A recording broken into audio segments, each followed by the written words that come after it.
হযরত নূহ আলাইহিস সালামের জামানায় 40 দিনের বন্যা। এই বন্যার পরে জাহাজ যখন নেমে গেল, তখন তিনি মনে মনে ভাবলেন, আমি তো জোড়ায় জোড়ায় করে সমস্ত প্রাণীগুলি আর মানুষগুলি, কিছু কিছু মানুষ যারা ঈমান এনেছিল তাদের জাহাজে উঠাইছে, কিন্তু একটি বুড়ি আমার উপর ঈমান এনেছিল আর আমি তার ওয়াদা করেছিলাম সাথে করে নিয়ে যাব, আমি তো তার কথা ভুলে গিয়েছি। অনুশোচনা এলো। জাহাজ থেকে নেমে চতুর্দিকে লক্ষ্য করলেন, মানুষ নাই, জনপদ নাই, সব শেষ হয়ে গেছে। পাহাড় পর্বত কাত হয়ে পড়েছে, বিল্ডিং গুলি শেষ হয়ে গিয়েছে, কোন জনপদে কোনো প্রাণী নাই, প্রাণী বলতে কিছুই নাই। হঠাৎ দূরে দেখলেন একটা কুড়ে ঘরের মতো দেখা যায়। ভাবলেন, এত বড় বন্যার ভিতরে কুড়ে ঘর কেমনে থাকলো? আস্তে করে হেঁটে গেলেন কুড়ে ঘরের কাছে। ভেতরে মানুষ আছে বলে মনে হলো। বাইরের থেকে প্রশ্ন করলেন, ভিতরে কে? জবাব এলো, আমি এই ঘরের মালিক, আমি এক বুড়ি বিধবা এক মহিলা। আপনি কে? তিনি বললেন, আমি হচ্ছি এই জামানার পয়গম্বর হযরত নূহ আলাইহিস সালাম। বুড়ি বলছেন, আমারও ধারণা তাই।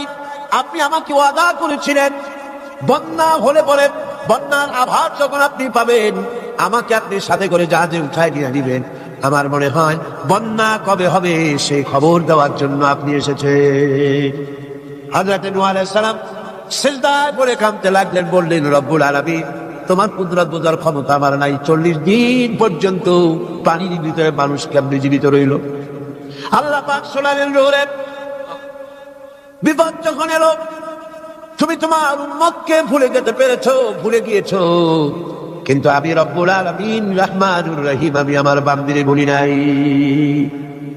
পানির স্রষ্টা আল্লাহ, পানির ভিতরে তিনি বাঁচাতে পারেন, আবার তিনি আগুনের ভিতরে বাঁচাতে পারেন, সব কিছু করতে পারেন, সমস্ত ক্ষমতা আল্লাহ পাকের। গভীর রাত্রে হযরত ফাতিমা রাদিয়াল্লাহু তাআলা আনহা ইন্তেকাল করলেন। কিছু সংখ্যক সাহাবীদের কাছে খবর দিয়া অল্প সময়ের ভিতরে জানাজার ব্যবস্থা করা হলো।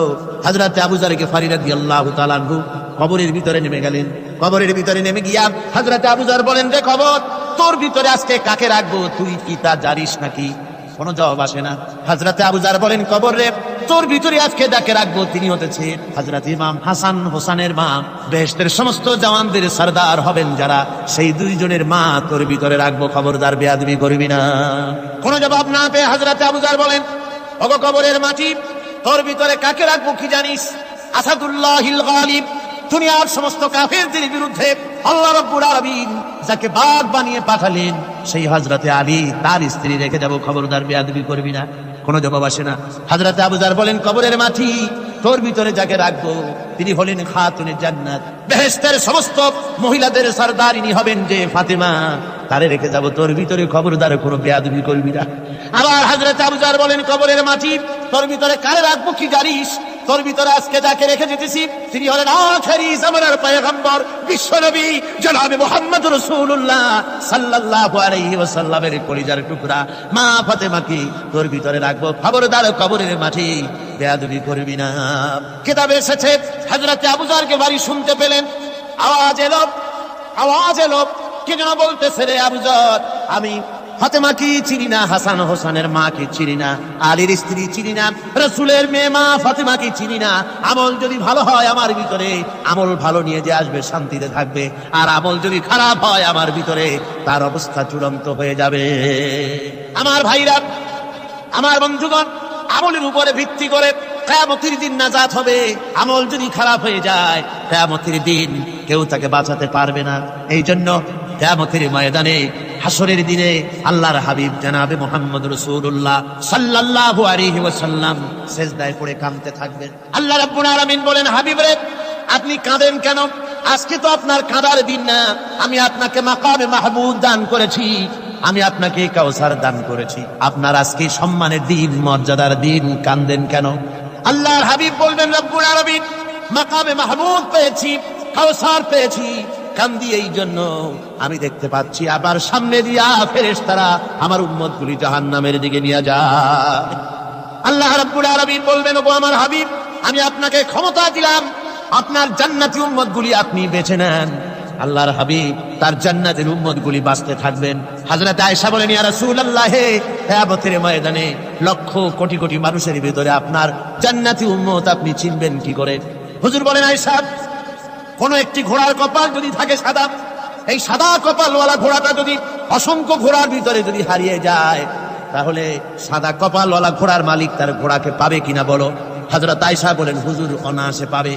আল্লাহ রাব্বুল আলামিনের হাবিব বলেন, আয়েশা রে, কিয়ামতের ময়দানে আমার যেই উম্মতেরা নামাজি ছিল, দিনদার ছিল, পরেজগার ছিল, দুনিয়ার বুকে ঈমান নিয়ে যারা চলাফেরা করেছে, আমার দিন কায়েমের আল্লাহর দ্বীনের জন্য যারা কাজ করেছে, ওদের চেহারা নূর চমকাতে থাকবে, ঈমানের নূর কিয়ামতের দিন চমকাতে থাকবে।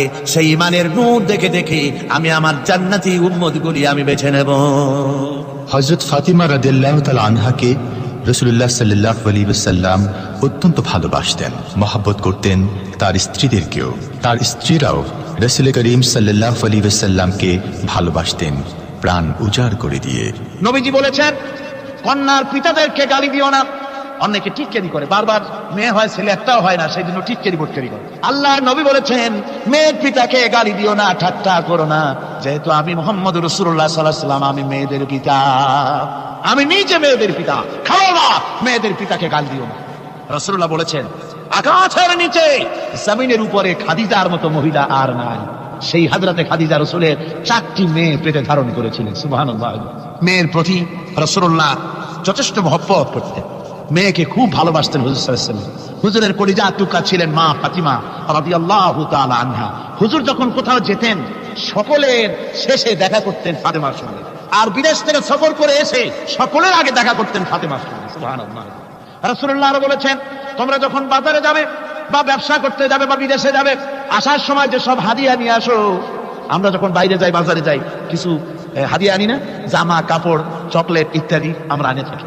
রাসূলুল্লাহ বলেছেন, হাদিয়াগুলি তোমরা যারা বিদেশে যাও, বাজারে যাও, হাদিয়া আনবে, আর এনে ঘরের মধ্যে ঢুকে তা শুরু করবে মেয়েকে দিয়ে। প্রথমে দেবে মেয়েকে। সুবহানাল্লাহ। মেয়ের মর্যাদা ইসলামে সব চাইতে বেশি। কোন যুগে? যে যুগে মেয়ে হলে পরেই মাটির নিচে ঘিরে রাখতো, আছাড় মেরে মেরে ফেলে দিত। বেআইনি যামবিন কুতিলা, কোন অপরাধে তাদেরকে হত্যা করা হলো। আল্লাহ পাক কোরআনে কারীমের মধ্যে বলেছেন, তাদের অপরাধ আর কিছু না, তারা নারী, এই জন্য তাদেরকে মেরে ফেলা হতো। রাসূলুল্লাহ তাদের ইজ্জত দিলেন। সুবহানাল্লাহ বিহামদিহি। রাসূলুল্লাহ সম্মান দিলেন, ইজ্জত দিলেন তাদের। কন্যা হিসাবে নারীর এই মর্যাদা। ফাতেমাকে রাসূল এত ভালোবাসতেন, ইন্তেকালের সময় হযরত ফাতেমা কাঁদতে কাঁদতে বেহুশ হয়ে যাওয়ার উপক্রম হয়ে গেল। রাসূলুল্লাহ হযরত ফাতেমাকে ইশারা দিলেন। হযরত ফাতেমা তার কান নিয়ে রাসূলুল্লাহর মুখের কাছে লাগাই দিলেন। আল্লাহ নবী কি যেন বললেন কানে কানে, হযরত ফাতেমার কান্না বন্ধ হয়ে গেল। হযরত আয়েশা বলেন, মা, রাসূলুল্লাহ তোমার কানে কানে কি বললো আর তোমার কান্না বন্ধ হয়ে গেল? হযরত ফাতেমা বলেন, ইয়া আম্মা জান, আমার আব্বা আমার কানে কানে বললো, মা ফাতেমা তুই কাঁদিস না, তোর কান্না আমার বরদাস্ত হয় না, তোমাকে কাঁদতে হবে না। আমি তোমাকে সুসংবাদ দিয়ে দিতেছি, আমি মরে যাওয়ার পর সর্বপ্রথম তোমার সাথে আমার দেখা হবে।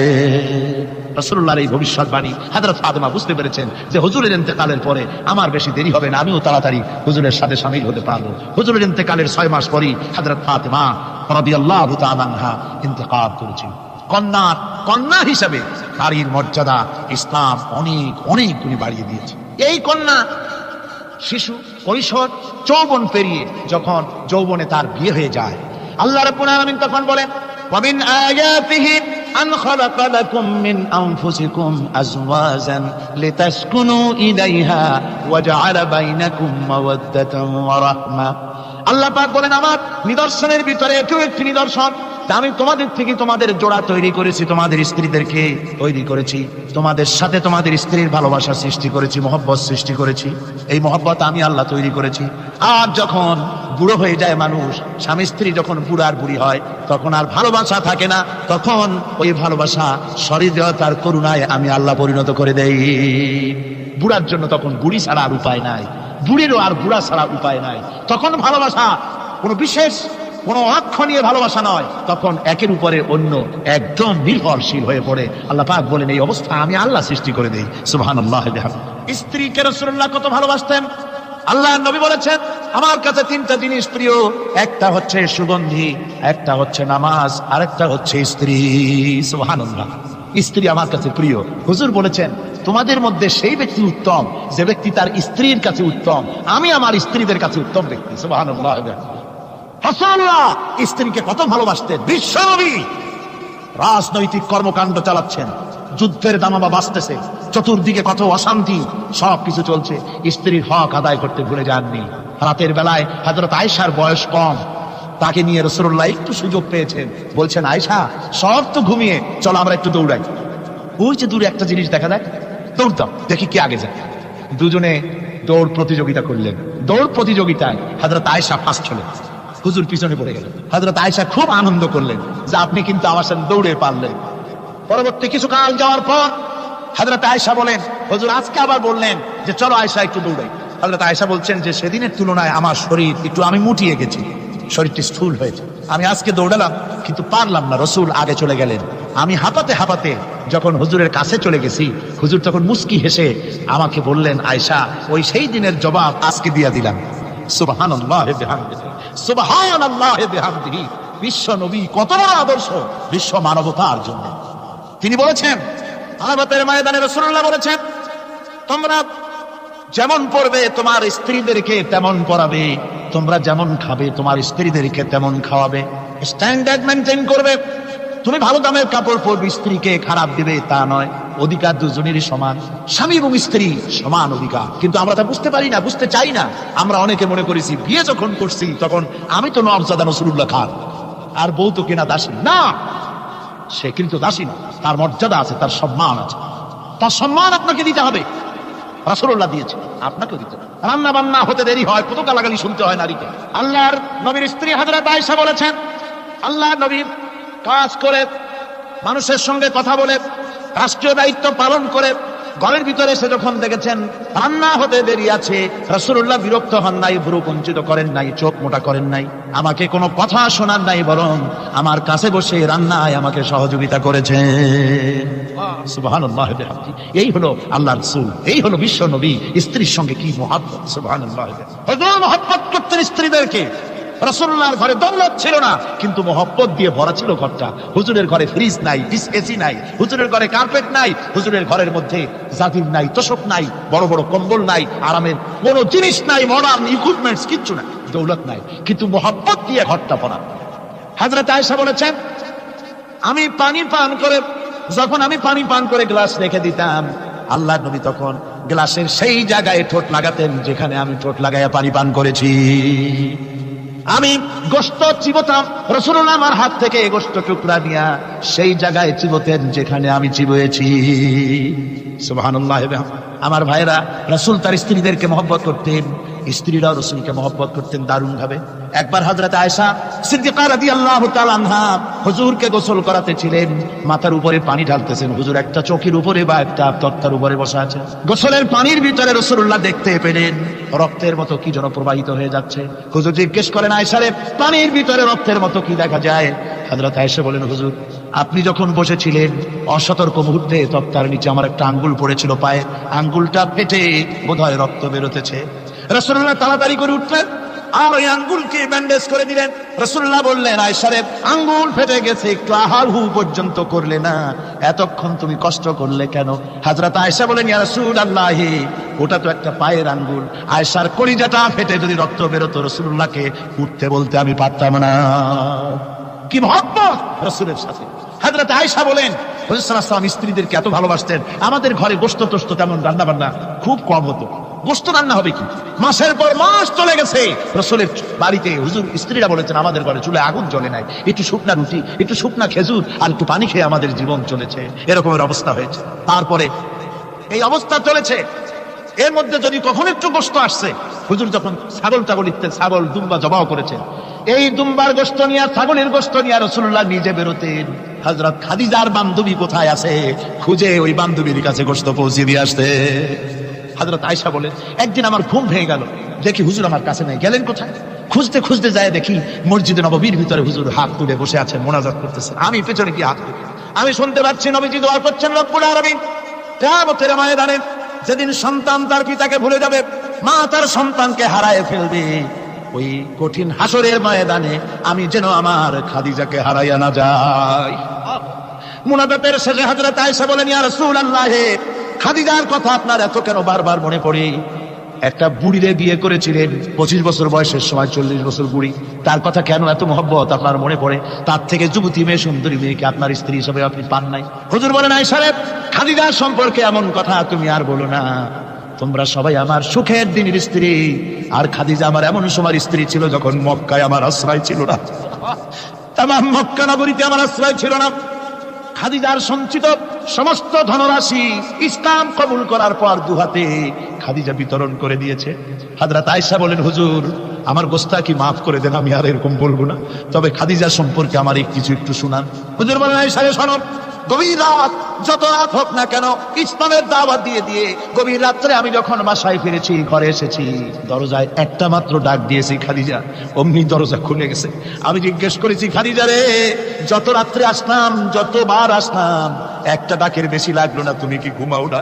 হযরতে খাদিজা বলেছেন, ইয়া রাসূলুল্লাহ, আমার মনের ভিতরে ভয় থাকে, আল্লাহর রাসূল দিনের খেদমতে বাইরে আছেন, আমি যদি আরামে বিছানায় ঘুমায় থাকি আর নবীজি দরজায় তার কাছে দাঁড়ায় আমারে ডাকাডাকি করবেন, উঠতে যদি দেরি হয়ে যায় নবীজির সঙ্গে বেয়াদবি হয়ে যাবে, এই মনে করে আপনি না আসা পর্যন্ত দরজার সাথে পিঠ লাগাই আমি দাঁড়াইয়া দাঁড়াইয়া ঘুমাই। আমার ভাইরা, হযরতে খাদিজার ইজ্জত স্বয়ং আল্লাহ দিয়েছেন। কে দিয়েছে? হাদিস শরীফে এসেছে, রাসূলুল্লাহ জাবালে নূরে বসা, গারে হেরার ভিতরে বসা, হযরতে জিবরাইল রাসূলুল্লাহর সঙ্গে কথা বলতেছেন। একটু পরে হযরতে জিবরাইল বলেন, ইয়া রাসূলুল্লাহ, আমি আর এখানে বসবো না, আমি এখন চলছি, আমি দেখতে পাচ্ছি খাদিজা আসতেছে আপনার জন্য খাবার নিয়ে। খাদিজা যখন আপনার কাছে পৌঁছে যাবে, আপনি খাদিজাকে শোনায় দিবেন আল্লাহ রাব্বুল আলামিন খাদিজাকে সালাম জানাইছে। সুবহানাল্লাহ, সুবহানাল্লাহ। রাসূলুল্লাহর কাছে হযরতে খাদিজা যখন আসলেন, হুজুর বললেন, খাদিজা আজকে তোমার জন্য দারুণ সুখবর। বলে কি? বলে আল্লাহ পাক, জিবরাইল কেমন উঠে গেল আমার কাছ থেকে, জিবরাইল বলে গেল আল্লাহ তোমাকে সালাম বলেছে। হযরত খাদিজা কেঁদে ফেললেন, বললেন, ইয়া রাসূলুল্লাহ, আমার নারী জন্ম সার্থক, আল্লাহ আমাকে সালাম বলেছে, এর জবাব কেমনে দিতে হয় হুজুর আমি তো জানি না, আপনি আমার পক্ষ থেকে আল্লাহর সালাম কিভাবে দেওয়া লাগে আপনি দিয়ে দিন, আমি তো বুঝি না কেমনে আল্লাহর সালামের জবাব দেব। হুজুর বললেন, খাদিজা শুধু আল্লাহ নয়, জিবরাইলও তোমাকে সালাম বলে গেছে। হযরতে খাদিজা বললেন, হযরত জিবরাইলকে আমার সালামের জবাবটা ওয়া আলাইকুমুস সালাম বলে দিন। হযরত খাদিজার এই মর্যাদা ছিল। আমার ভাইরা, রাসূল পাক সাল্লাল্লাহু আলাইহি ওয়াসাল্লাম এভাবে মহব্বত করেছেন স্ত্রীদেরকে। সুতরাং স্বামী স্ত্রীর মহব্বত আল্লাহ জান্নাতি নিয়ামত। কি নিয়ামত? যে ঘরের মধ্যে স্বামী স্ত্রীর মধ্যে মিল মহব্বত আছে এটা বেহেশতের মতো, আর যেখানে মিল মহব্বত নাই এটা জাহান্নামের মতো। ঠিক কি? সুতরাং মহব্বত করুন, বেশি বেশি স্যাক্রিফাইস করুন, বেশি বেশি স্যাক্রিফাইস। নারীদের ব্যাপারে বলা হয়েছে, পুরুষকে বলা হয়েছে অধিকার আদায় করো, সব ব্যাপারে সমান অধিকার, কিন্তু নারীকে একটা ব্যাপারে বলা হয়েছে, নারী শোনো, পুরুষের মর্যাদা তোমার চাইতে আল্লাহ রাব্বুল আলামিন বেশি দিয়েছেন। আর রিজালু কাওয়ামুনা আলান নিসা, নারীদের উপরে পুরুষের প্রাধান্য আল্লাহ পাক দান করেছেন। একজন সাহাবী বলেছিলেন, ইয়া রাসূলুল্লাহ, জংলি উট দেখলাম আপনার পায়ের উপরে সিজদায় পড়ে গেল, আপনি যদি আমাদেরকে অনুমতি দিতেন না আপনাকে আমরা সিজদা করতাম।